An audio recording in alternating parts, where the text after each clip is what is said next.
Assalamualaikum warahmatullahi wabarakatuh. Hello everyone, my name is Miftah Gifa Arisa from English Department of Kuningan University. Today I will convey you an issue about Israel-Gaza violence, the conflict explained. A ceasefire was agreed on 21 May between Israel and the Palestinian militant group Hamas. It came after 11 days of fighting, which left at least 255 people dead. Most of those killed were Palestinians in the territory of Gaza. Israel and Hamas both claimed victory in the latest conflict. The violence in May followed a month of rising tension in Jerusalem, but the fighting has gone for decades. Bethlehem in the early 20th century, Britain took control of the area known as Palestine after the rule of that part of the Middle East. The Ottoman Empire was defeated in World War I. The land was inhabited by a Jewish minority and Arab majority. Tension between the two peoples grew when the international community gave Britain the task of establishing a national home in Palestine for the Jewish people.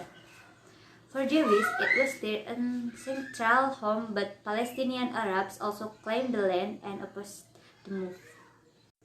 A Haganah, Jewish underground fighter just before the start of the Israel War of Independence 1948.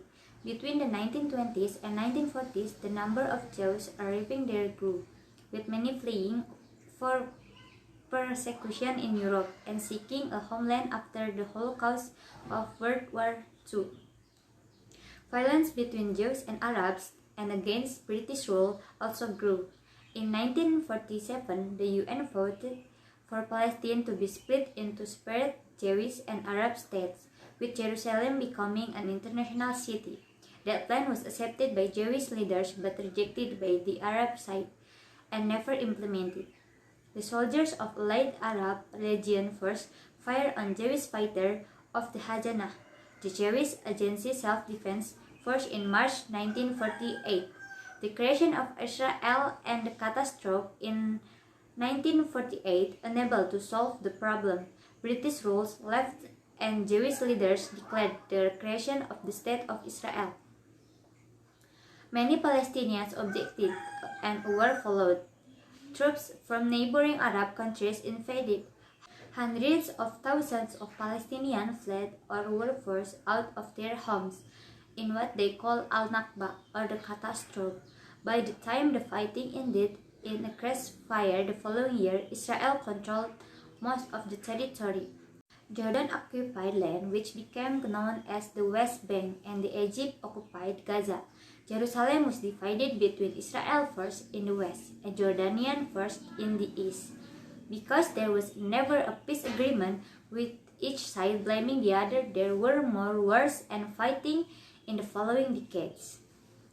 In another war in 1967, Israel occupied East Jerusalem and the West Bank, as well as the most of Syrian Golan Heights, Gaza, and the Egyptian Sinai Peninsula. Most Palestinian refugees and their descendants live in Gaza and the West Bank, as well as in neighboring Jordan, Syria, and Lebanon. Neither they nor their descendants have been allowed by Israel to return to their homes. Israel says this would overwhelm the country and threaten its existence as Jewish state. Israeli military commanders arrived in East Jerusalem after Israeli forces seized East Jerusalem during the Six-Day War in 1697. Israel still occupies the West Bank, and although it pulled off Gaza, the UN still regards that piece of land as occupied territory. Israel claims the whole of Jerusalem as its capital, while the Palestinians claim East Jerusalem as the capital of a future Palestinian state. The US is one of only a handful of countries to recognize the city as Israel's capital.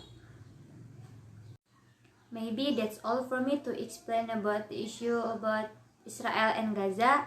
Thank you so much for watching my talks, and see you in my next talks video. Assalamualaikum warahmatullahi wabarakatuh.